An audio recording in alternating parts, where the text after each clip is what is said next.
Ladies and gentlemen, welcome to Opinion Machine, the show where we talk about all things gaming, and my name is Killjoy, and today we're going to be talking about a very subjective topic in the form of sort of mechanics and the way games play versus artistic intent by developers. Now, you may be noticing that the camera has changed position, and that is because somebody in my comment section, thank you for that, has told me that with my camera on top of my monitor is very thin, the camera is moving and causing potential motion sickness, which I'm trying to avoid. Unfortunately, this is the best I can do right now. I'm going to have to find like a box to put in front for this camera to sit on, but we're just going to deal with this for now.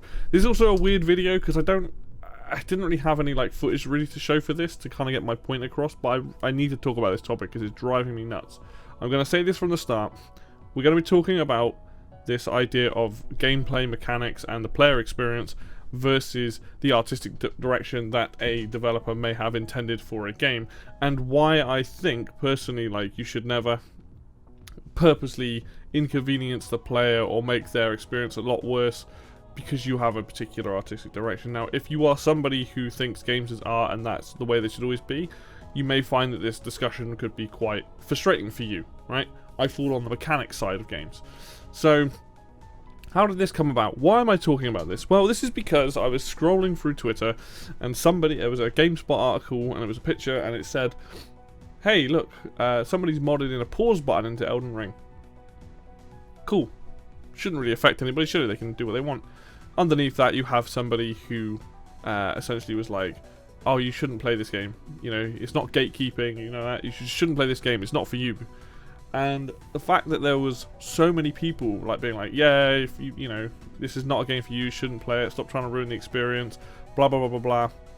And to me that was quite ignorant. The reason I say that is because a lot of people, generally speaking, that play a lot of these games, you know, sometimes you got to go up and go to the toilet, sometimes you got to go and feed yourself, sometimes you got to answer the door. Like, it's a weird one. But this also got me into a very interesting discussion with Fruity. And he was much more falling on the side of, you know, artistic intent, artistic vision by a developer, whereas I fall very much on the mechanics side of it. What do I mean by that? So, we'll take the pause button. This is a perfect example of a feature that I believe should be in every game, especially in a offline single-player mode. You know, like I've already stated, if you're somebody who has RSI or maybe irritable bowel syndrome, or you know, you have kids to feed, right? If you're playing a video game, you don't, you know, you just need to get up and do something for 5 minutes. You want to pause it and come back to it. Where, you know, and that's how I felt about it. Whereas he was saying, you know, a game is designed a specific way by the developers, it should be kept that way, and you should accept it for the art that it is. Now, the reason I have issue with that when it comes to video games is more the problem is that a video game is not a linear media. You read a book, you watch a film, and you start at one point and you end at one point. There is no, you can't go off and do things like that. Like a book you can put down, you know, film you can pause. But like a game itself, mechanically, should never try to truly inconvenience the player to the point where they can't play a game or have to put the game down. You could say from a more accessibility side of it, people that may not have the motor skills, may not have, you know, may suffer from RSI, they may only have one hand. You know, there are certain things that video games shouldn't, where the player themselves should not be inconvenienced by the artistic direction of a game. The problem is, what happens is, when you do a game like Elden Ring or the Dark Souls series and you take away that pause function, what you're essentially doing is putting on the table and allowing that criticism to be there. If people genuinely like your game, like Dark Souls, they want to explore the world, they love the combat, but because of some reason, maybe from a disability, maybe because of the lifestyle they lead, they don't have time to sit down and play all these sessions. They might not get that far into it because they don't have those options to, you know, to play that game. And the pause thing, to me, the reason why I think it is not an issue for it being in the game is, Fruity said to me, oh, you know, this is the artistic, it's to build that tension, it's to build that pressure, you know, never really being safe. How many people would actually use a pause function? Like, when do you actually pause a game? Like, most of the time, if I'm sat down and I'm playing for a long period of time in a session, I'm probably unlikely to pause it unless somebody comes in the room and speaks to me. I need to go and go to the toilet. If I'm not going to pause in the middle of a boss, I'm not going to pause in the middle of like combat, because generally speaking, I wouldn't do that. That's why I think that argument is kind of a bit weak, because most people that do play these games aren't going to pause then. Like, you might take 10 to 20 minutes to get through an area in something like Elden Ring, fight your way through, struggle that, and you go, oh, you know what, I want to go to the loo before I attempt this boss. That's not unreasonable. And that's where I fall on this mechanic side. Like, I think there are certain things in video games that should always be in every game. Pausing, definitely one of them, right? I think that is absolutely something that should be in every game, for the reasons I've already discussed. On top of that, things like remappable controls, potential, like, you know, volume sliders for audio, FOV sliders for like first and third person games. These things should never be there should be options for this stuff, but they should never be left out of a game.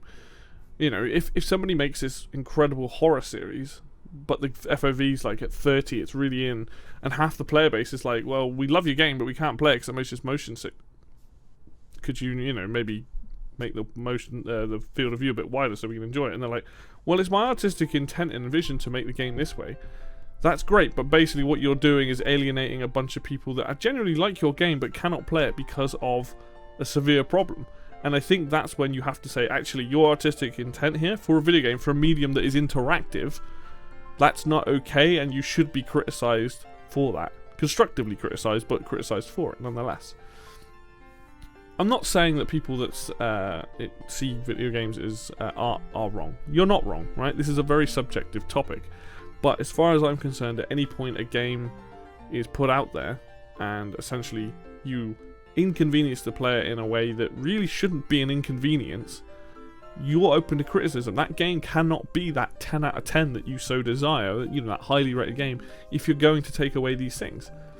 You know, it's like not having, you have the mechanical side of it in terms of the way the game might run. You might make this beautiful crafted world, but the game might run at 10 frames a second. You're like, oh yeah, well, I'm just going to leave it like that. That's how it was designed.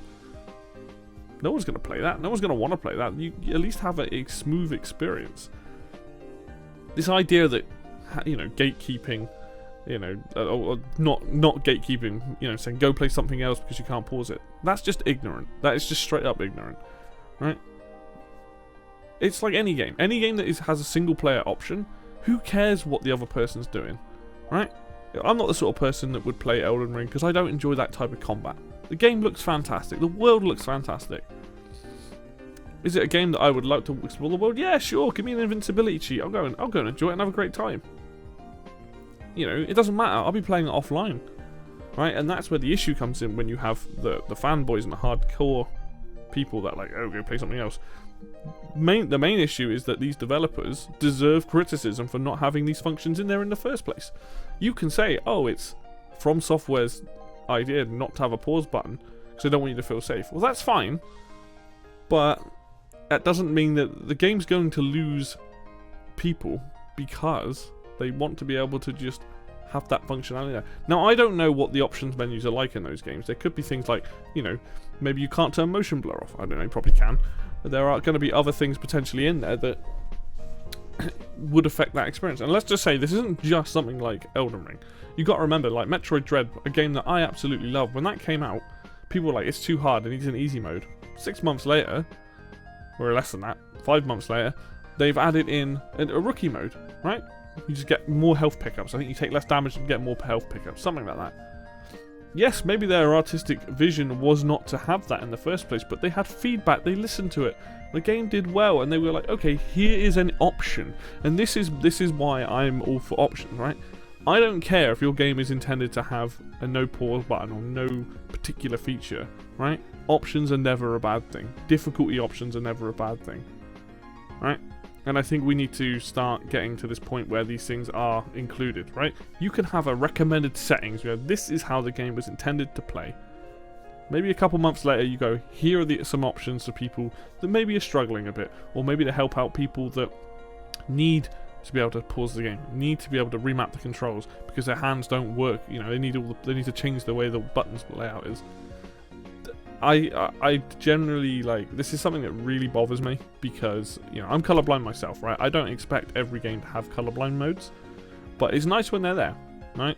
But there are some things that should not be considered optional, and pausing is definitely one of them. PC games with FOV sliders for like FPSs and third-person shooters, they should absolutely mandatory be there, and you should be docking points from games that don't have these features, regardless of what their creative and artistic vision is, right? Sorry, but my experience and everyone else's experience of playing it, if you're actively making it harder for me to play your game, then you deserve all the criticism you get. And that goes for every single video game. I don't want us to... I want people to understand, this is not me ragging on Elden Ring specifically. This is more the fact that I don't think it is okay to have certain features missing from games. My player experience, my mechanical experience, should outweigh the needs of the artistic developer. And that might sound really unfair on the people making these games, but at the end of the day, we're the people that buy your games, we're the people that enjoy those experiences. We should be allowed to criticize when certain features are not included. The fan base are just rabid anyway, and they're like the get good kind of people, and I honestly, like, I don't like dealing with hardcore fan bases at the best of times. Like the Dark Souls community, they're just, honestly, they're just toxic as all hell. But the games themselves are really, really well designed. But there's no issue from not having a pause button there in a mode that is offline. If you're playing online, sure, don't have it activated, that's fine. You give people the option to play online and offline. Give people the option to pause it on the offline mode. It's as simple as that. Now, I'm sure I'm going to get flack from people. I'm sure people are going to be like, your argument's not very good, blah, blah, blah, whatever. I don't care. Honestly, like, I'm doing this video for me specifically because I needed to get this. This has been whirling around in my head for days. But as far as I'm concerned, whenever a video game comes out and they do things to inconvenience the player just because they like, oh, this is how we intended, this is the artistic thing. Sorry, but that's never going to sit well with me. You know, that's like me playing a Mario game and they're going, we're going to take the jump button out because, you know, we feel like it. It's like, why? why would you, what? Like, same with that horror game example. You don't want to, like, alienate a fan base because you don't want to have the FOV slider on it, the field of view, to be any wider than 30 because it ruins the jump scares. As soon as you, like I said, as soon as you start inconveniencing people, that's when the issue becomes.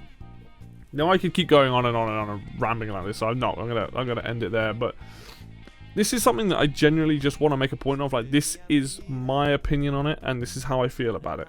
Right? I'm never gonna fall on the side of the artistic vision side of it, simply because you should be trying to offer either options or an experience that people can really enjoy, and not take away basic functionality that should just always be in a video game. It's as simple as that. I don't think I'm ever going to change my mind on that. Maybe someone can convince me, but if you have your own opinions on this, please feel free to put it down below. Like, I'm not looking to have a fight with anybody.